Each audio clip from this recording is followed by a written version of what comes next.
Hello, good morning mga kasimple. Ito naman ngayon magluluto tayo ng pakbit mga kababayan. Mga kababayan, ito kalabasa. Ngayon ko lang uli naman na video na biak-biak ko na nabalatan ko na naman yung iba. Saka ko naman naalala mag-video.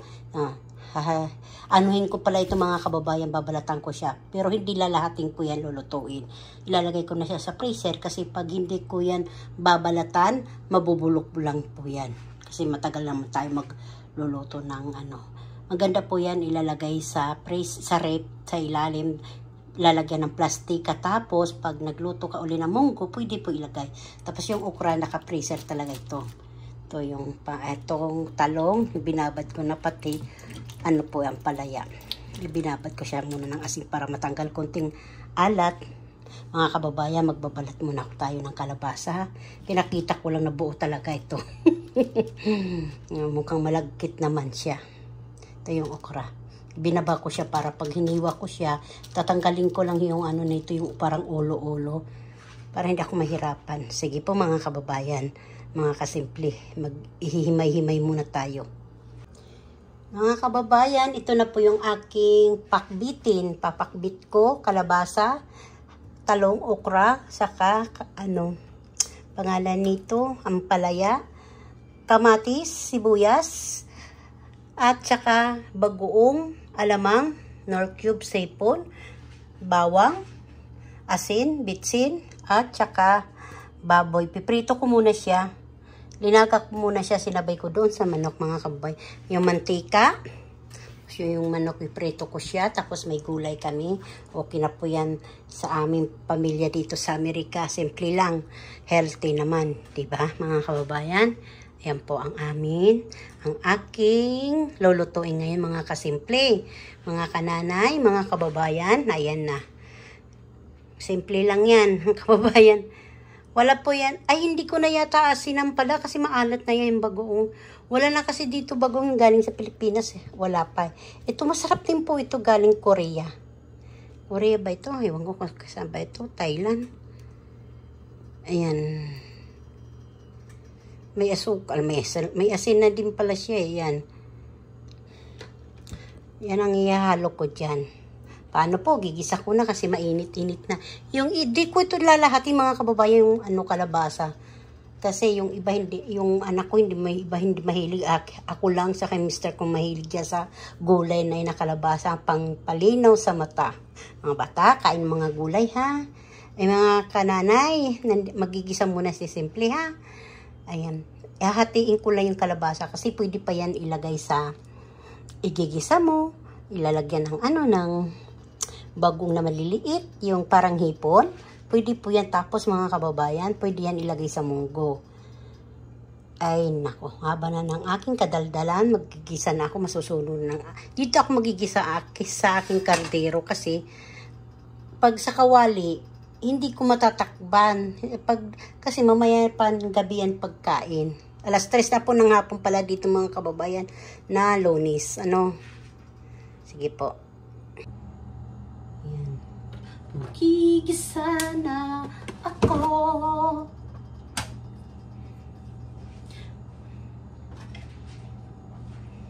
Siguro mga kananay, ang lulutuin ko muna yung yung baboy. Para tostado ba siya?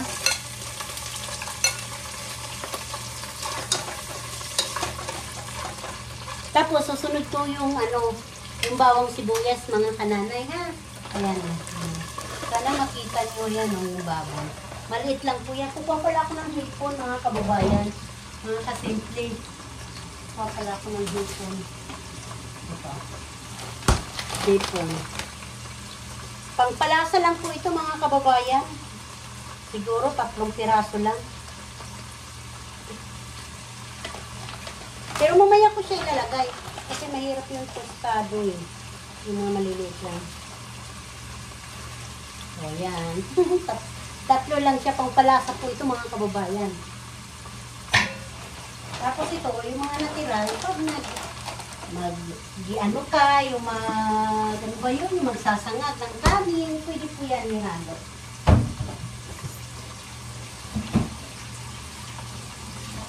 Tapos mga kababayan, pwede po yan yung halo sa pansit. Lahat po yan pwede. Basta hipon. Masarap po yan. Talong-talong ang aking pork na piniprito. Ang hirap naman ito. Baka matalsikan po ako. Ay, naku mga kababayan. Hirap ang nanay. Oh. Ang hirap ng isang magulang. Sarot. Kaya lagi happy lang tayo. Sarap ang mag-alaga ng anak pag mababait. Mga respetadong anak. Diba? Masarap mag-alaga kahit pagod ka na. Kasi ang nanay, ang mga anak, mga mababait, may respeto, wala ka na masasabi. Kundi magluto, mag-asikaso. Ang sarap magkumilos, diba? Mga kababayan, sarap kumilos pag ang anak nga mababait, diba? Charot! Maingay na naman yung ating ilis. Umusok, kaya nilagyan ko ng ilis eh. Ngayon hindi na. Ito na yung ating... Kasi lalagyan ko na siya ng bawang, mga kababayan.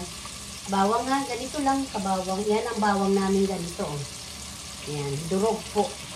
Lagi yan may kutsara sa loob para hindi ka maghanap-hanap pag nag-emergency. Emergency. Pag emergency, pagluluto. Yan. Matalsik ang ating mantika. Ayan na po. Nakikita nyo ba mga kababayan? Ayan na. Bawang sibuyas na sa yung baboy. Kasi lalagay ko na ulit ang bagoong mga kababayan. Paanoin pa natin kasi mukhang hindi pa nadudurog yung ano yung ano ba yan? Sibuyas. Ang cute ng bote nila. Oh. Ayan po ang laman. Pukpokin lang kasi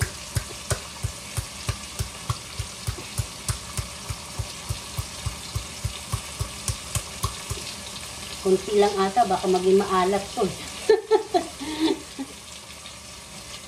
Uunahin ko muna mga kababayan ata yung ano.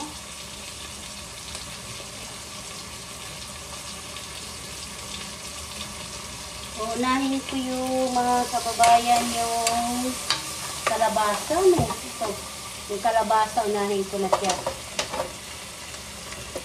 Kasi matigas-tigas ang kalabasa eh. Mas matigas sa mukha ko. Charot! Lagi pag nagluluto tayo lamang, lagi tayo happy. Diba? Lagi masaya mga kababayan. Para ang linuluto natin, lagi masarap. Tapos mga kababayan, lagay na natin ang nor cubes ha. May tatakpan muna natin bago siya ilagay. Nor cubes to. Tapos susunod mga kababayan, lutuin itong aking chicken na prito para sa mga anak ko na hindi. Ang kababayan, haba na naman ang aking video. Ilog ko muna siya. Duduan ko na lang, puputulin ko. Tatakpan ko muna siya. Kahaluin ko pala mga kababayan. Ayan. Muntik na ako matusok ko yung perdible. Umano pala na buksan ko. Bumukas.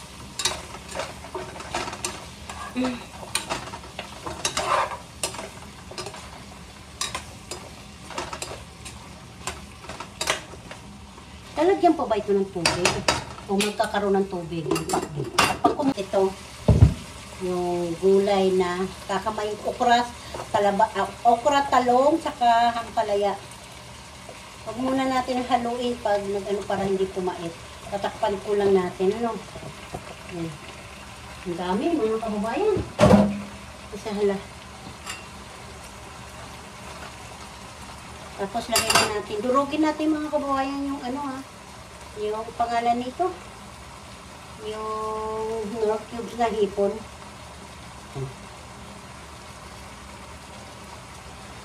Tapos magbibitsin tayo, no? Ayan. Bitsin. Takpan na lang natin. Mga kababayan, ipakita ko na sa inyo ha. Ayan. Tatakpan muna natin. Hindi ko siya hinahalo ha. Kaam na lang kasi sa ilalim ng kalabasa. Hindi ko linagyan ng asin ha. Itatago ko siya.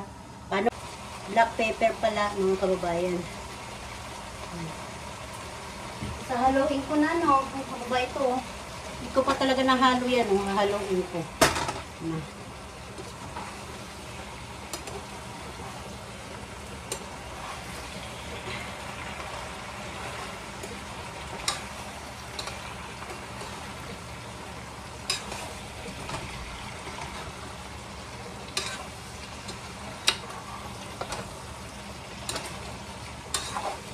Nalo ko na mga kababayan. Ang ganda.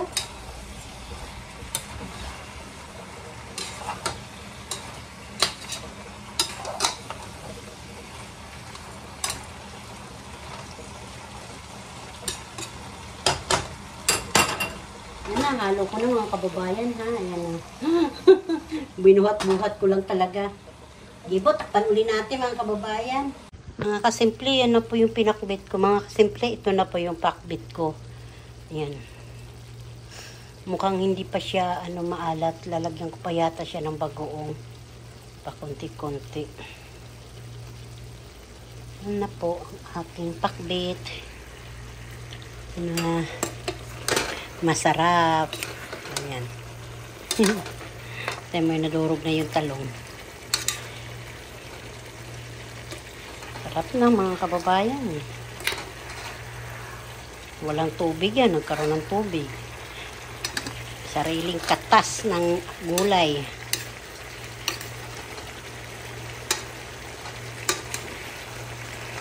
Tikman natin mga kababayan.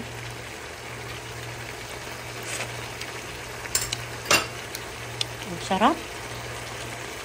Parang tama na. Nakulo na siya eh. Ito na siya muna tatakpan mga kababayan. No? Mahirap naman yung sobrang maalat. Kasakit tayo nito ng kabato-batuhan. Mamaya na lang mag-adjust na lang sila ng bagoong alamang. Sa akin tama lang ang lasa. Ayan. Tatakpan ko muna to, yan o mga kababayan. Pero maganda tingnan o. Mga kasimple, mga bata kakain ng gulay ha. Pasaluto ng magulang, lutong nanay, lutong mami, at lutong mama. Ay healthy po yan. Ayan ako, ano ko na. Ano ba yun? Tatapos ko na siya mga kababayan. Tapos maliligo na po ako mga kababayan. Tapos ako magluto. Pero magpapahinga muna tayo. Baka tayo atakihin ni pumasok yung init sa loob natin sa heart natin, sa puso. Puros kalabasa. Sarap niya pag half cook lang ano. Okay na po yan mga kababayan. Magluluto naman yun. Ipiprito ko siya. Tapos ito. Okay na po. Oh, excuse me po. Yung kanin. Kung gusto magkanin, ito po. Paano? Ano ko lang siya doon sa tabi kasi maliit lang ang lamisa namin. Kaya maliit lang din ang paglalagyan. Charot. Pero kitang-kita naman mga kababayan, masalin natin yung rice. Tinakpan, may takip lang po yan ng plastic. Pati po ito, mga kababayan. Tapos ito po yung aking mangga juice. Uy! May pumasok siya. Open natin mga kababayan. Kasi baka tayong mabulunan na wala tayo iinumin. Charot! Kain na tayo mga kababayan yan. Kasi ano na po dito, alas 6 na ng gabi. Ay, ako may pupunta. Naligo muna ako kasi sobrang init. Ito, abay, lalagyan natin ng juice. Pinalog-kalog konti lang. Kasi baka hindi, sayang naman pag hindi maubos eh. Baka sabihin nagtitipid tayo. Hindi. Kailangan yung hindi natin maubos, na huwag tayo magsusobra kasi tatapon lang. Kain tayo mga kababayan, ito okra. Okra. Ito kalabasa mga kababayan, mabibilis lang ako kumain kasi mayroong magsusundo sa akin, ano?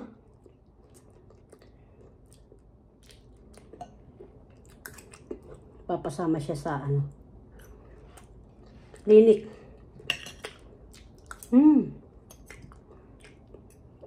Ang sarap. Masarap po pag hindi masyadong maalat. Pag maalat, makakanin ka eh.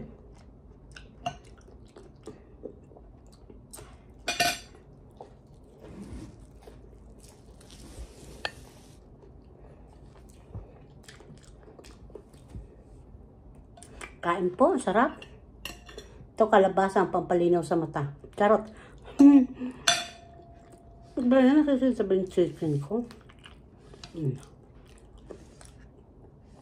Chicken. Sita. Recipe ni Simpleng Buhay. Charot. Mga kababayan, ano lang po yan? Harina. Alam niyo naman pagluto ng pritong manok eh. Sa akin linalaga muna, tapos lagyan ko lang ng munting asin, tapos paminta, yun lang. Tapos yung mantika, lalagyan ko na siya ng harina. Yun, didikit na siya. Hindi na siya tatalsik. Pinya po ito mga kababayan. Ang sarap. Malabo talaga ang kalabasa dito sa Amerika. Ang sarap-sarap. Parang kamote.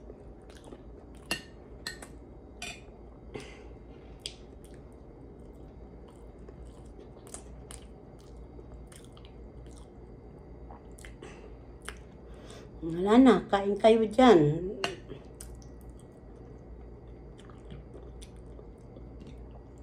Sobrang tamis ng pinya mga kababayan. Panghimagas dito.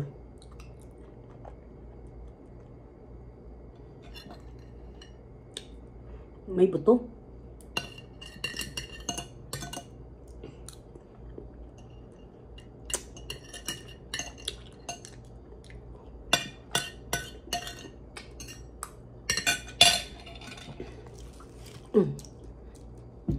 Ang sarap mga kababayan. Healthy talaga yung yung gulay.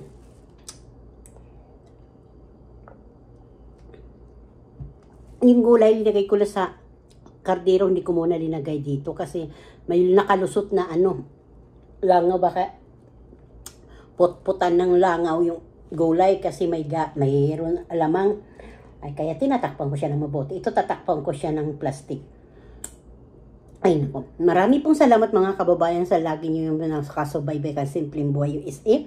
Pag nagustuhan niyo po yung aking video, paki-like na lang, paki-pindot ang aking bell dyan para makasubaybay naman kayo sa akin. Ay nako, marami pong salamat Lord. Marami pong uli salamat mga kababayan, mga kasimple dyan. Ay lagi po tayo, sabi ko nga lagi, magsisimba lagi tayo.